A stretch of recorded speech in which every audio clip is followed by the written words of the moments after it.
Someday, the high and the mighty will fall. There will be no power brokers, the wall of power will fall. Good evening, ladies and gentlemen. Welcome to the Wall of Power Radio Hour. This is your host, Paul Metsa. I've got a very special show that's near and dear to my heart today. As you might have heard on AM 950, they've been helping us out talking about the 50th anniversary of my band, Cats Under the Stars, taking place on Sunday, December 28th at the beautiful Parkway Theater in South Minneapolis. Three of the men who play in that band, two of the original members and a drummer we picked up in 77, are joining me tonight. And the first up is ace harmonica player, singer, and percussionist Tim O'Keefe. Tim, how are you this evening? I'm good. I'm great. I'm feeling good. Are you looking forward to the big show? Oh, yeah, you bet. Of course I am. Yeah. We always have fun together. Lots of fun together. Oh, yeah. We've had more than our share of fun over the years. Ain't no doubt about it. Timmy, why don't you tell us about growing up in the Twin Ports, where you were born, where you came of age, and how did you start playing? Actually, so I'm originally from Superior, and then we moved over to Duluth, and I started hanging out with John Ward and John Havernan and some other Ray Wolf and other well-known Twin Ports musicians, and I started actually playing harmonica when I was in junior high, and then then I started hanging out with those guys, and we were playing together. And so my first musical experiences were with John Ward and Havernan, and we played some of John's original tunes, and then we played old blues and some jazz and this and that, and a smattering of stuff that was happening back in 71, 72, something like that. Was that 1871? Yeah, right. Yeah, exactly. Yeah.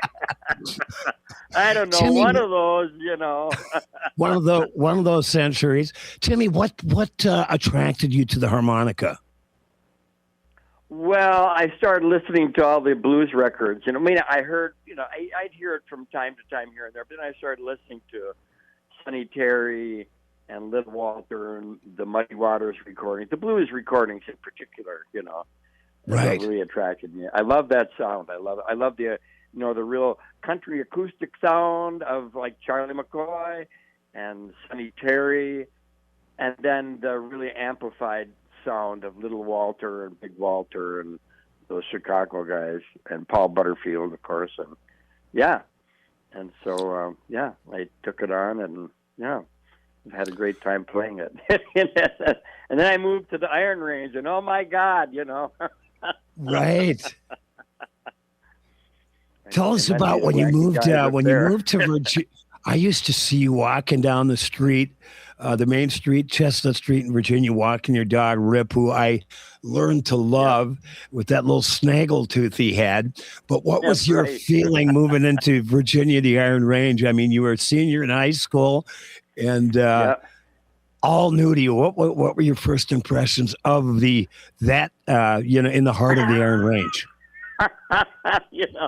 That was odd. Coming from Duluth, which was to me it seemed like a pretty big city, in those days, and moving up there was a bit of a shock. We first lived in an apartment like one block off Main Street. So, and I didn't know anybody there, so I would take my, just to get out of my, my parents' apartment, I would take my dog Rip out for walks. And like one of the first things I noticed is that I'm walking my dog up and down Main Street, and I seen the same cars going back and forth and back and forth. And I think one of those was Paul Studehar's car when he had that big old green one, because that one really stood out. I said, "What the hell is going on here? What are they doing?" I mean, they just drive back and forth and back and forth and back and forth. That's called bombing the drag, Timmy O'Keefe. That's right, bombing the drag. I wasn't used to that. That didn't happen down in Duluth. In Duluth, we hung out at Leif Erikson Park. Right. Most of us didn't have cars, and we hung out at Leif Erikson Park, and did that stuff down there. Well, it was. I think that car. I think it was like a '52 Buick that Paul had. Yeah, right. And of course, then I had seen you play at a kegger at a party, and I'd heard that you were. Some of my friends had heard you and said, "Man, you got to hear this guy. Just moved to town. He's an amazing harmonica player." And I saw you that night, and I said, "Man, he is an amazing harmonica player." And then, as fate would have it, you and I ended up in the same printing class, 7th hour at Virginia High School, with the driver of that car, Paul Studahar. Yep. And I was just, in those days, I was kind of all eyes. I was just kind of trying to notice everything and, see what the pulse was there and figure out what was happening. And I turned around and I see you two guys were just lost. I thought to myself, these two, you and Paul Studahar, a.k.a. Pud, I said, you guys need some serious help, Direction. We need a direction. Sometimes those lunch hours, it was hard to come back from lunch sometimes, Yeah, they got a little smoky. Let's put it that way. Yeah, right. Same with Duluth East when I was, down there, Oh, well, it was the time. Now, Timmy, I remember, so we met. That was, we'll tell the whole story if we see any of you people in,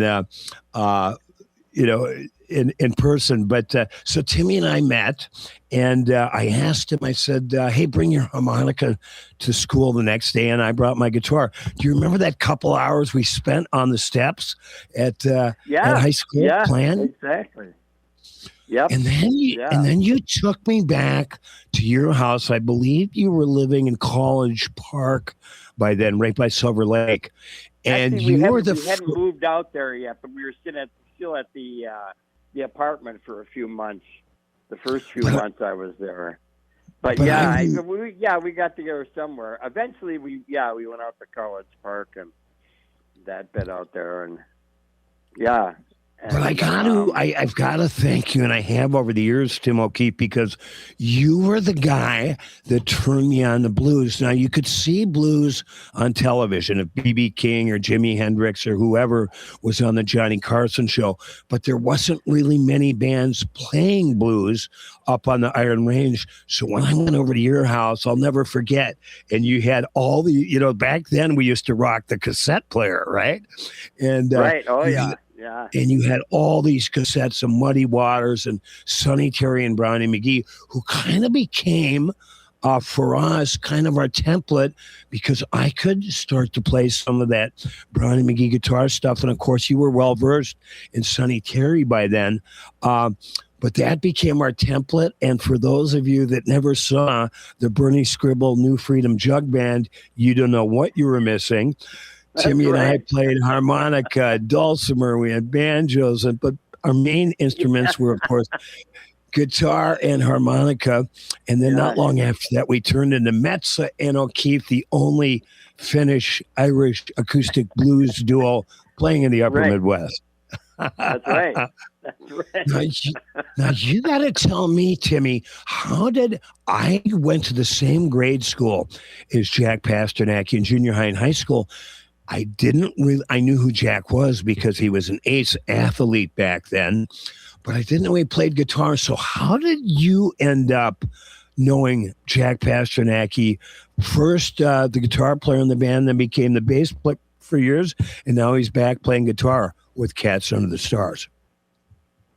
I don't remember exactly the first time me and Jack met, but I think it might have had something to do with a location known as The Office, the El Dorado on Main Street, Virginia. I think that might have had something to do with that, Of course, then we were all working construction back then, and Yeah. it wasn't a rare thing for construction workers to go downtown and have a couple of Yeah. cold ones after the shift, That's night right. after night after night. Do you remember the first time you heard Pasternacki play? I remember him playing. When him and I we'd met and we'd talked about music and stuff, and then somehow we got together and I heard him playing. Yeah, I was knocked out by his playing. He was playing with a first time I heard him. I think he was playing with a guy named Fred, who was the banjo player who did a clawhammer style banjo playing that he knew from, I don't know if it was from St. John's or something, but. Yeah.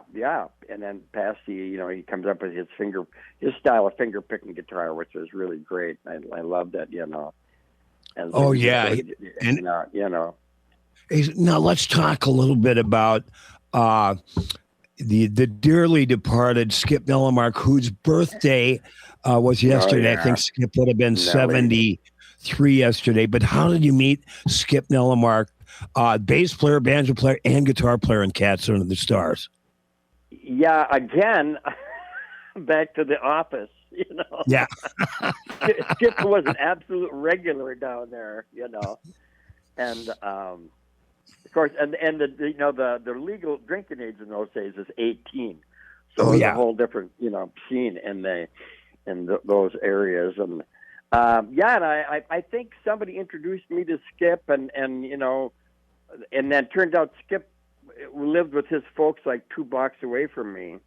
Right. And then he talked about what he was into and what he was doing, and he was way into the Leo Kottke thing, and I'd been a big Leo Kottke fan since the first time I heard him. And then so so I was all about just playing with everybody possible all the time. I got to say my whole musical thing is done. I've met so many great musicians in my life and had so much great influence because I played with so many different people, and every one of them was a joy to play with, and it was a joy to make music with people from all over the world, from every walk of life, and it still is, Yeah. Well, and you've turned into just an amazing percussionist, and also play a variety of string instruments with. Name some of the international musicians you've played with over the last handful of years. Well, I just did a gig. I still play semi-regularly with Shyama Matsungiri from the Congo. And, wow. And we just had a really nice gig the other night, playing music that he's written, Congolese, music. It was actually for a theater project that somebody's starting a theater in the Democratic Republic of Congo. And then I have an international trio with actually my wife and Laura Haran and Dave Burke. And Laura got a big grant for this trio, and we go to senior homes during the day, and we do this thing called Caravan, and we do a smattering of music from around the world. We start in Brazil, and then we go to Costa Rica, and then we go up to the hot club stuff in France, and then we go to the Balkans, and then we end up in like Tajikistan and Japan, and we always end up in Hawaii or with some Hawaiian flavor, because Dave Burke plays a lap steel guitar, great play, and that Hawaiian style that people of that generation really love that sound, And then I played with these big time Arabic players, Simon Shaheen, who was one of my teachers for many years. I performed with him. Another guy from Jordan, Sakar Hatter, I played with over in Jordan. And then some of these big Persian music stars, and then I don't know, people from everywhere. I've been really lucky. Well, you're one of I say you are one of the most naturally gifted musicians I've ever met. Now we've got the big Cats Under the Stars 50th anniversary next week, Sunday, December 28th. What tell the people out there that haven't seen the Cats what they can expect. A rollicking good time. Possibly with some shenanigans, and really a fun time. We always have a great time playing together, and we did a few, and we're warmed up. I mean, we did a few other gigs this summer, which was really fun. It was a blast. And so it'll be kind of a lot of blasts from the past, and then I imagine we'll do some of your tunes. And I'm introducing a new tune to the group too that we're going to do. And it'll be a really good time, and with some great musicians and great feeling. And that's a great place to play too, the Parkway. I love playing there. So. Well, I'm really looking forward to it, Tim O'Keefe. We're going to listen to a song that the Cats and the Stars recorded in 1982, which features an amazing chromatic harmonica solo by you, a song I wrote called Blue Ghost. But Timmy, have a beautiful evening, and I really look forward to getting together with the Cats next week. Yeah, I look forward to it too. It'll be one of the highlights of the holidays. There you go. I like Paul. the way you put that. All right, Timmy, have a great night, man. You too. Take care. Thanks.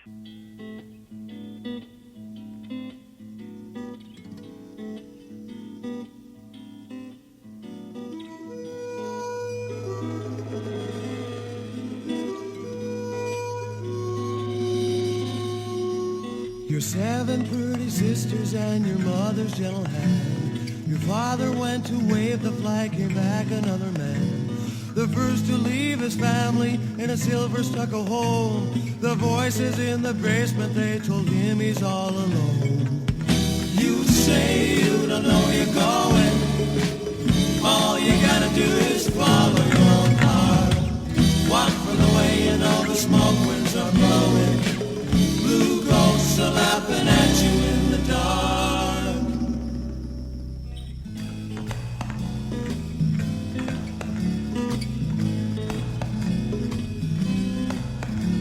Big-time barroom bandits whose end is almost here, shooting at the ministers who hang from chandeliers.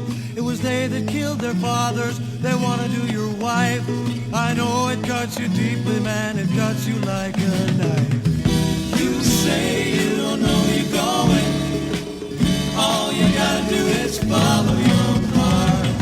Walk from the way you know the smoke winds are blowing. Blue ghosts are laughing at you in the dark.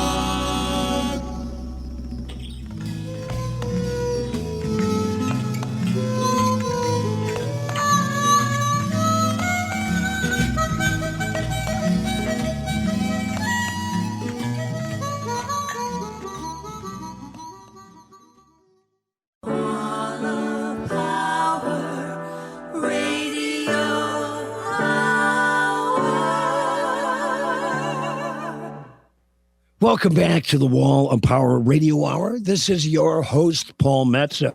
We are doing a deep dive into some of the original members of Cats Under the Stars as we are doing our 50th anniversary Sunday, December 28th at the Parkway Theater. It's going to be a rocking good time.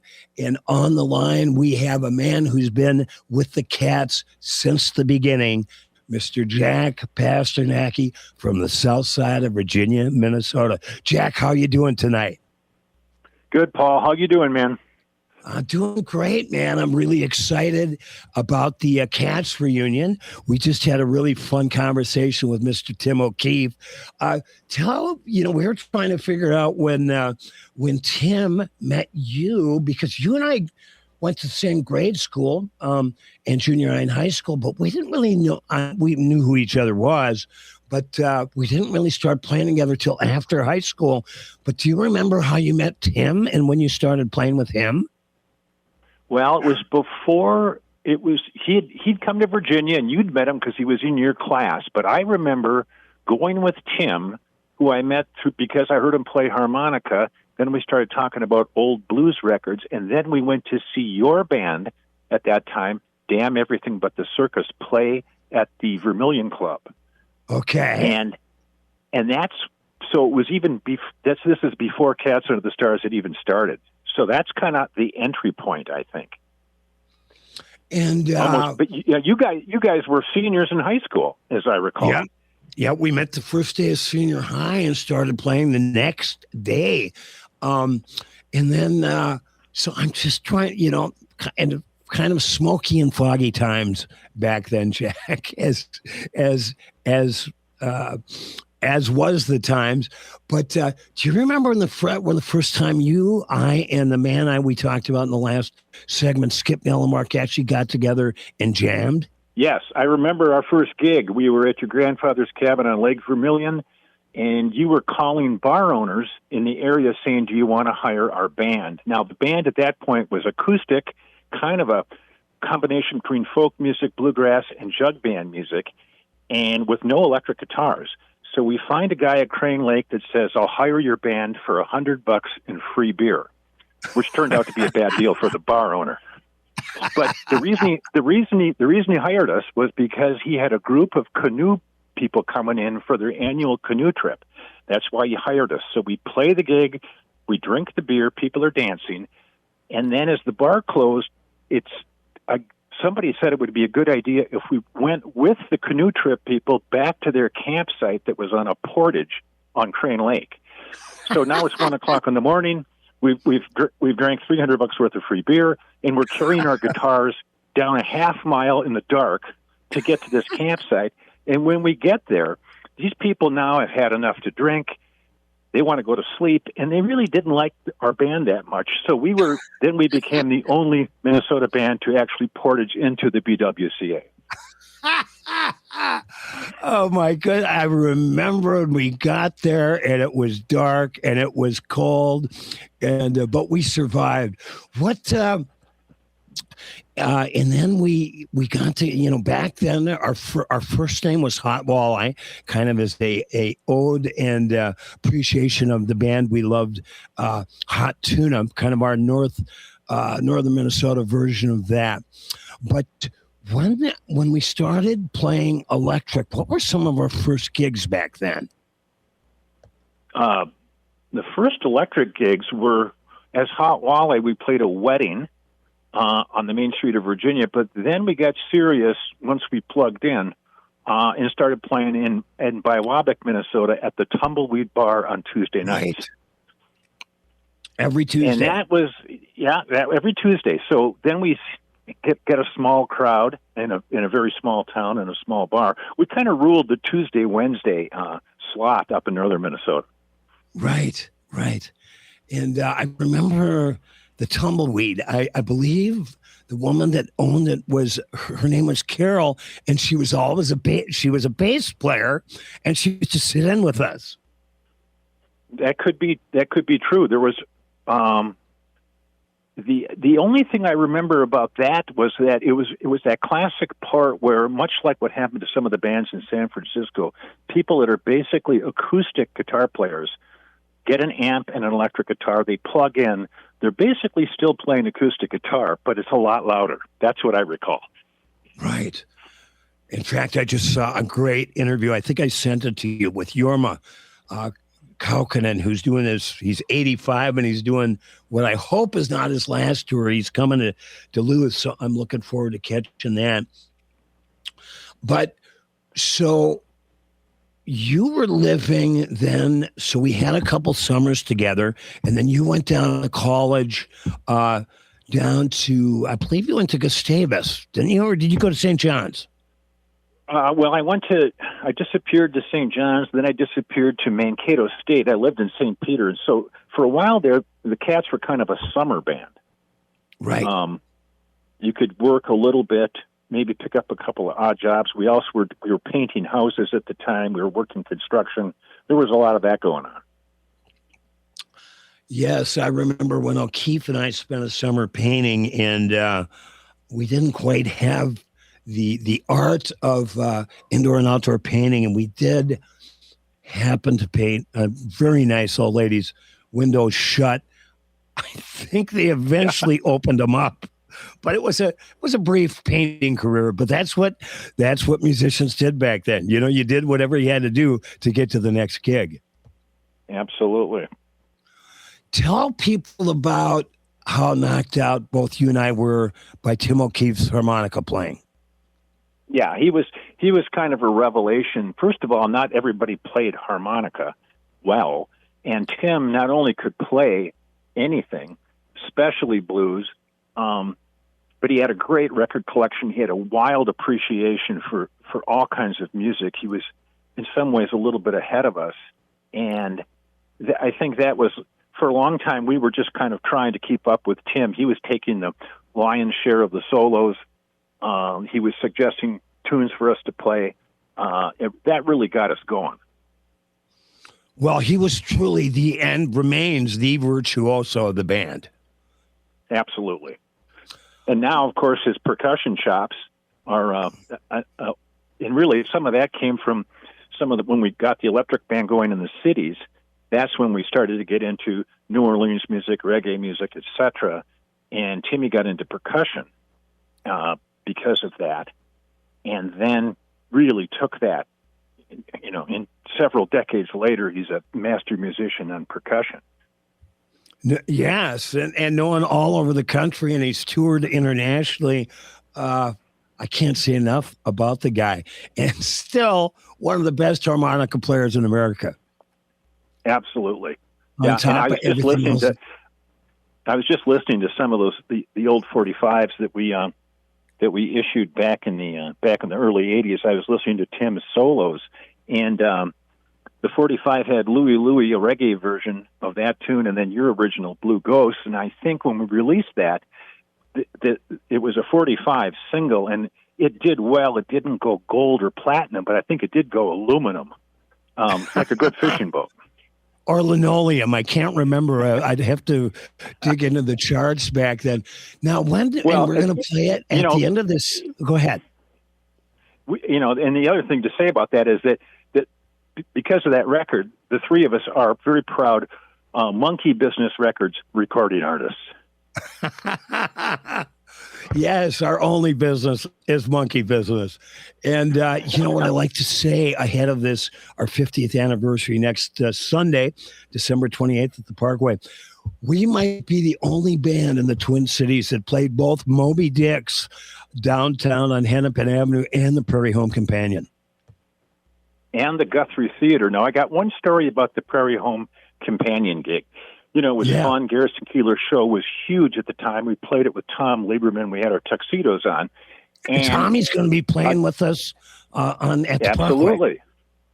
Absolutely. Can't wait to see Tom Lieberman again. But after that gig, the electric band was playing, and we'd played, and I didn't have an apartment down here yet, so I was driving around after a gig trying to find a place to crash, and I made a U-turn in Kenwood, and I got pulled over by the police, and they were looking for a burglary suspect, and I looked suspicious, I guess. So they pulled me over. They got the lights on the squad car going. They tell me to get out of the car, get my hands on top of the car. It was kind of serious. And the cop says, "What are you doing?" The cop says, "What are you doing?" I said, "Listen, I'm a musician, and I'm trying to find my manager's house. I'm lost." I kind of made up a story. And the other cop says, "What band are you with?" And I said, "Cats Under the Stars." And he says, "Hey, I just heard you guys in Prairie Home Companion." Worked out perfectly. Oh my God. It's there you go. That's what I call beautiful karma. Well, Jack Pasternacki, it's been great. Of course, not only knowing you for knowing who you were for over 60 years, but I'm really looking forward to the show at the Parkway Theater. Tell people about what you love about the Cats and what you think we bring to the musical table. Well, you've got a Northern Minnesota band that's been together for 5 decades. You've got guys that have played together but are also good friends, and we've got a really strong band we're putting together for this gig. Jimmy Anton on bass, a famous monster from down here, Al Wakry on keyboards, other guest stars, Tommy Lieberman. It's going to be a great show. I'm looking forward to it. And Sonny Earl, the Tilltown Titanettes, and more. And I'm looking forward to it too. I'm changing my strings tonight, so we'll be all, I'm not waiting for the last minute on that. But we've been talking with Jack Pasternacki, one of the original Cats Under the Stars. Here's a song Jack and I arranged and wrote the lyrics for, a reggae version of Louie Louie. Jack, we'll see you next weekend. Okay, man. See you there.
They burned down all the trees on Fifth Avenue, shot out the fireball light.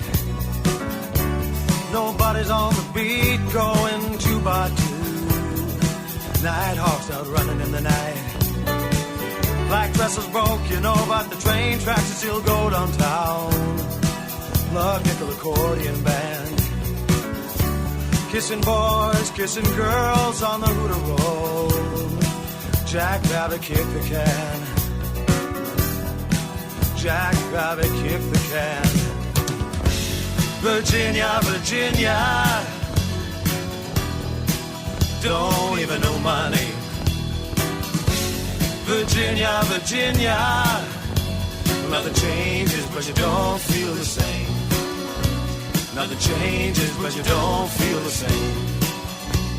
Nothing changes but you don't feel the same. Tinfoil teardrops, ropes for the meter man, pool hall police play monthly peg.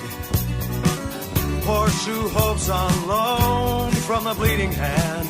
4 scores later, just like Lincoln Welcome back said. to the Wall of Power Radio Hour. This is the third set. We just heard a little bit of my song, Virginia, featuring most of the guys that play in Cats Under the Stars. And the man manning the drums is the man we have on the phone, the great Joe Luoma. Joe, how are you doing this evening? Hey, Paul, I'm doing pretty good. How about you? I'm doing great. I'm very excited about the Cats' 50th next Sunday, December 20th in Parkway. Now, tell us a little bit about when did you get involved with Cats Under the Stars? It's, you know, those 70s were smoky and hazy times, but you would probably remember because you've had every gig you've done in calendars. Yeah, I have these little Hallmark pocket calendars. I would pick up a few of them every time I get them. It goes back to I was in high school, 1969, New Year's Eve at Mugga's Bar in Virginia with the Bussey brothers. Wow. God, I think I was 15. I don't know. And $50. That was a lot of money for a kid back then. Whoa! They just told me on the break, hey kid, just play the pinball machine on the breaks, and just stay out of the way. But it goes back. So I've had those Hallmark calendars, and I've written every gig and all this different stuff that happened. Girlfriends and snowmobiles and cars and everything. Wow. And I happen to have 1977 here is when I believe my first gig with the Cats was Art Hagee's End Zone. Oh, yes. And that would be August 24th of 77. That was a Wednesday. My first Cats gig. And then I see right after August the 25th, 26th, 27th, the Hole in the Wall. Oh, Hole in the Wall gang, the Sabi College. That's not the Cats, is it? Nope. Okay. And at the Crescent. I did Cats for the sound. I did sound for the Cats at a BOW party. These are great big kegger parties, outdoor kegger parties that were very eventful, and that was September 4th, Sunday. I remember, Paul, I think you were, I don't know what you were on, but I remember looping two microphone cords together to make a loop. And you were on stage, and I handed one into you, and I said, "Here, Paul, I got a couple hooked together. Pull these mic cords up." And you kept pulling them up, and as the other one was going down on the floor, and they went round and around, and finally I just took it away from you. But just little things like that in the calendar. Well, I was on. What I was on? You're asking? I was on stage. You were on stage. Let's just say you were on stage. Now, tell us about what when you got involved. You had been playing for 10 years, if not more than that, in bars and gigs around the Iron Range. Oh, I started when I was 12. I was playing in my brother's high school rock and roll band.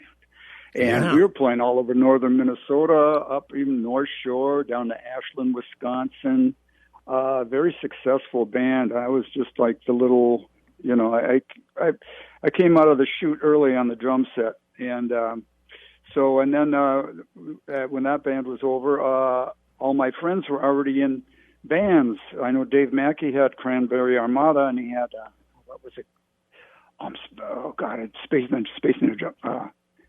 Anyway, but everybody had their, it's like every fourth garage had a band, but They all had their drummers already. But, it was just phenomenal time. Just a phenomenal time. What do you remember when starting to hang out with Pasternacki, Nelamark, and O'Keefe? What was your first memories of playing and hanging out with Cats Under the Stars? Well, I tell you what, I even remember doing sound in a couple of, I would do sound for different bands. I think I did sound for you guys a little bit, but I tell you what, you and I, Paul, go back to a bar in Evlith where I hired you. I put a band together, and that was that might have been right as the Cats were starting. You guys were, I think you originally had Skip Nelamark on bass, right? What bar was that? Oh, God, I think it's called the End Zone now. Was it Johnny's or... It's in the calendar. I'll tell you. I don't have time to look it up. It's in there because I remember after we did a gig in Virginia, and you had I had my dad's brand new truck, and you had a half glass of beer, and it was kind of, you were throwing it out, and you threw it, and it went right inside the truck. And so I remember that gig. It was not too long after. We were sitting in the back, and did you have a Dodge Monaco? What was it? Yeah, it's like Dodge Dart. It was my grandma's. Dodge Dart. It was below, and I had a full beer sitting right on the railing above your car. And we're both sitting there hanging out and talking, and I'm thinking, should I or shouldn't I? Because we could have seen that beer go over that top railing. Your car was parked below, that bar just swirling around and just splat right on top of the car. But, I didn't. But I don't know. Well, we just got a few minutes left with Joe Luoma. Joe, what now we've had a nice couple of run-ups to the 50th anniversary of Cats and the Stars. What are you looking forward to at the gig at the Parkway Theater on December 28th? Man, it's just being able to play music again with all my friends, and not only are we playing, but like like you've even said, we're playing good, good stuff. So nobody's phoning it in, and the Parkway, great place, love that place, and nice to play in the theaters, nice big theater stage, nice seating and everything, the lobby area. So it'll be a great night. Just playing those old great tunes again. I heard you played Virginia, huh? Yeah. Yeah, and you have a drummer from Evelyn playing on that. Yeah. That's for sure. Well, I played the Parkway a handful of times. I played there for my 30th anniversary for my first gig in town, then my 40th anniversary that you were on. But one of my buddies asked me when I did the 30th anniversary, they said, Metsa, what's the difference between your club show and your theater show? I said, $25 at the door. Yeah. but anyway. You had a meet and greet too, didn't you? Yeah. Well, anyway, but it's for that one. It's a bigger band, and tickets are still available. All the preferred seating is gone, but just go to parkwaytheater.com, or you can just show up there, and there should be a ticket or two available. But Joe, I'm really looking forward to playing with you again. You and I've got you too, Paul. 50-year history, man. Can we get Dylan there? Let's give it a shot. Toby Dylan, of course, from Dean. Yeah. Okay. Okay, Joe. Hey, man, say hi to your lovely wife, Melanie. And, I love you. And I'll see you Sunday, December 28th at the Parkway Theater. Okay. See everybody there. Hi, everybody in the Great Northland. Thanks for listening to the Wall and Power Radio Hour. The show was produced by Paul Metsa, engineered by Brett Johnson. I want to thank Cats Under the Stars, Tim O'Keefe, Jack Pasternacki, and Joe Luoma for taking part in this wonderful evening of memories and looking forward. Of course, Cats Under the Stars, December 28th, 50th anniversary at the Parkway Theater. We hope everybody's enjoying the holidays. We hope to see you at the show. And remember, in the meantime, like my dad used to tell me, remember to be kind and make someone happy. Someday, the high and the mighty will fall. There will be no power broad.